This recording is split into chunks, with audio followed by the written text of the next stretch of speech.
Hello and welcome to the $1 Million Message. This is your Fearless Friday message with Callie DeBlander Brigham, calling from beautiful Pensacola Beach, Florida. Okay, we're going to have some fun with math today. Said no one ever, right? No. But for real, and it's not really what you're thinking.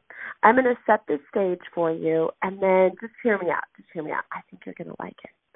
I was actually brainstorming on what to share with my unit. I do a weekly, we call it the Rise Report, but I do a weekly Facebook Live with them, and I was just thinking, what's something new and fresh to share with them? And I've been reading a book called Atomic Habits. Some of the subheadings are Tiny Changes, Remarkable Results, an easy and proven way to break good habits, or build good habits. We don't want to break them. Build good habits and break bad ones. The author is James Clear. It's called Atomic Habits. It was suggested to me by a friend. And, it's interesting.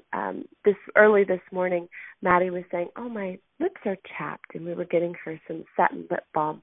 And she said, Mommy, I know why. And she said, I have a new habit. And apparently she's kind of been like biting her lip a little bit. I don't know why. And I said, well, what are we going to do about that? And she's like, oh, I just can't stop. And I said, well, here's the thing about habits. You can't just say, I'm not going to do that anymore. I said, what you're going to want to do is replace it with something else. I said, every time you want to bite your lip, what's something else you could do? She said, well, I'm not allowed to just get up and go get my lip balm. I said, I'm not talking about that. So we were starting to be silly about, well, I could wiggle my ears. I could flip my hair. I could, right? We've got to replace something with something else.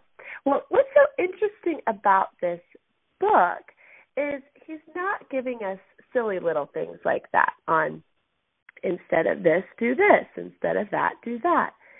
He's really getting to the core of what creates a habit in the first place. And what was so fascinating about, I'm just at the beginning of the book, is that I feel like it completely aligns with my message from last week. Do you remember what that was?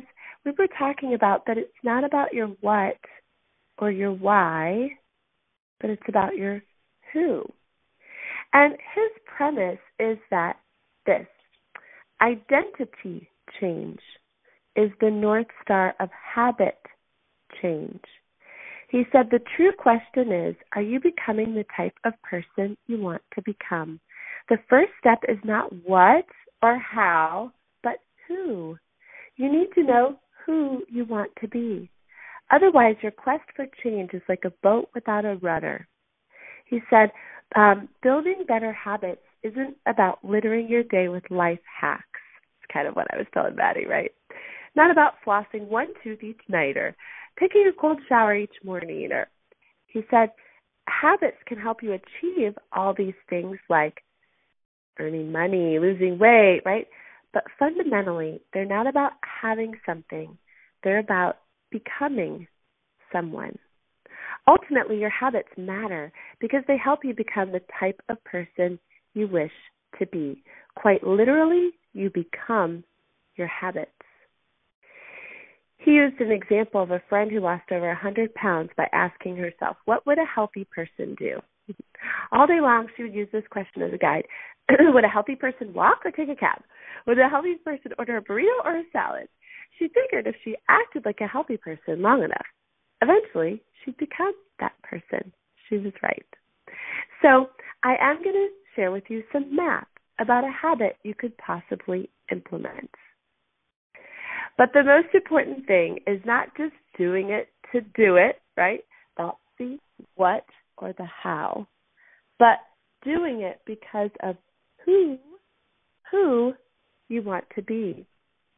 So I was thinking, sometimes I believe in this business, we think it takes a lot to reach our goal, a lot to become successful, a lot of work, a lot of time, that whole quantum leap philosophy, right? Like I've got to work my Mary Kay business from dawn till dusk, all day, every day, right? And I think what happens is sometimes we're either doing busy work and checking boxes, right? We're either thinking about working instead of actually working. Sometimes we get burned out. We do that for a little bit, and then it's hard to sustain, right? And we're like, whew, I can't keep that up anymore. Our family's like, are we ever going to see you again? Or we think that even the thought of it, and when we don't do it the first day, like, okay, today I'm going to book 10 people a day, and the first day we don't do it, we fulfill our own thoughts that we weren't going to do it anyways. Self-fulfilling prophecy, and say, see, I knew I wasn't any good at this, and then our whole self-talk goes down the drain.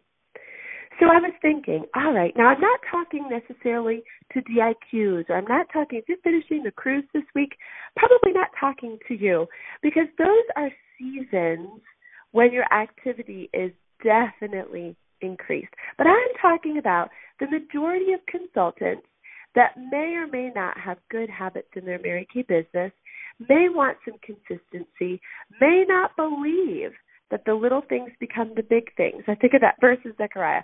Do not despise the small things, for this is how you begin, right? Do not despise the small beginnings. So here we go. It is called the power of three. The power of three. Now, this is not necessarily proven yet, but the numbers are proven, so I feel like I can share it. So I thought to myself, okay, what if a beauty consultant were to talk to 3 people a day about her Mary Kay business? That doesn't sound like very much, does it? Does it? How long would that take? And I'm talking about phone is fine. I'm talking about maybe even voice text, in person, whatever. But she communicates with 3 people a day about her Mary Kay business. I mean, come on. That is totally part-time, right? All right. So 3 people a day.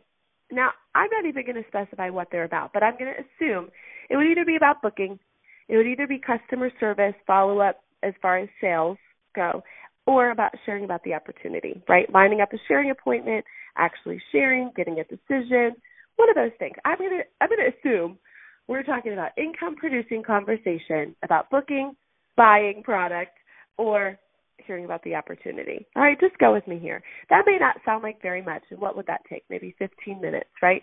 You could do that on a lunch break. You could do that while kids are napping. You could do that whenever, but you could do that. All right. And you're thinking, Kelly, I'm going to do more. I want to do more. Okay, that's fine. But are you doing more consistently every day? Because here's how the math works out. Let's say you do that every day for 30 days, and I promise you, you can do that on Saturday and Sunday too, right? I'm not giving you a day off on this one. But 30 days, 3 conversations a day about Mary Kay. Guess what that means? At the end of the month, 90 conversations about Mary Kay. 90 conversations.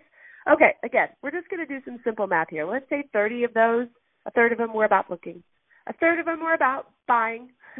Again, I just mean like customer service, reorder calls, checking up on product, seeing what they want, what they're running low on, etc. And 30 conversations were about the opportunity. We're just going to split them third.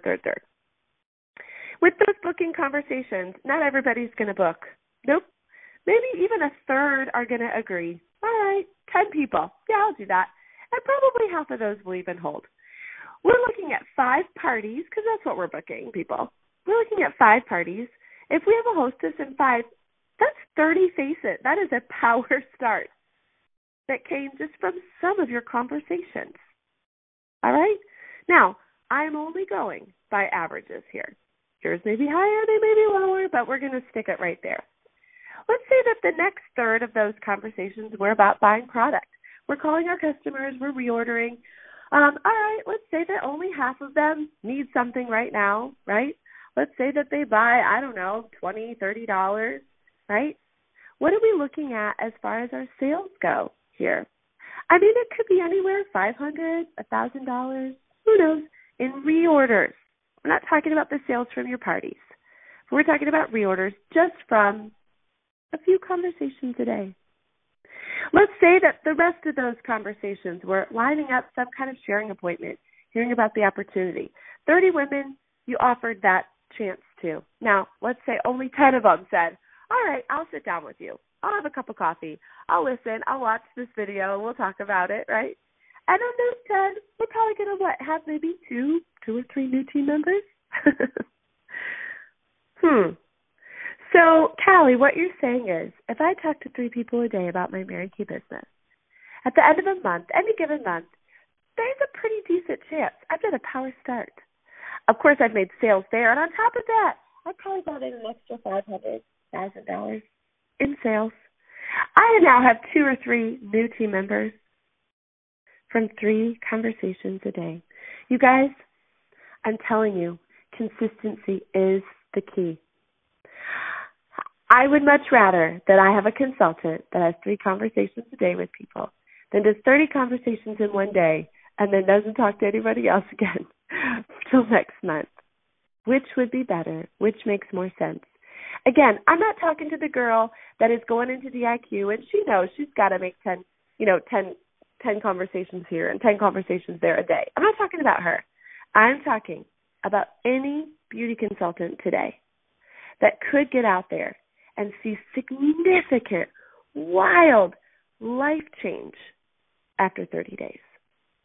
So just a reminder, today is International Women's Day. And when we think about that, don't we think about our Mary Kay? And wouldn't she have said that it's so much better to be consistent in our business and to do what we were supposed to do daily? She was all about the daily disciplines, right? So that we can see massive results over time. It is like compound interest. So who's going to take on the power of 3? If it were me, I would take a 3-ring binder. I'd go out 30 pages, and each day I'd write 1, 2, 3, 1, 2, 3, 1, 2, 3, and I'd track it, and I'd see what happens. Your numbers may be higher, your numbers may be lower, but I believe in the power of 3. I believe in the reason this book is called Atomic Habits is it doesn't mean creating new habits in this huge atomic bomb way. It means the tiniest little atom, the tiny thing, makes the biggest difference. All right, ladies, make it a great day. I hope this is encouraging to you that you, too, can be in a whole new place 30 days from now. Have a great day.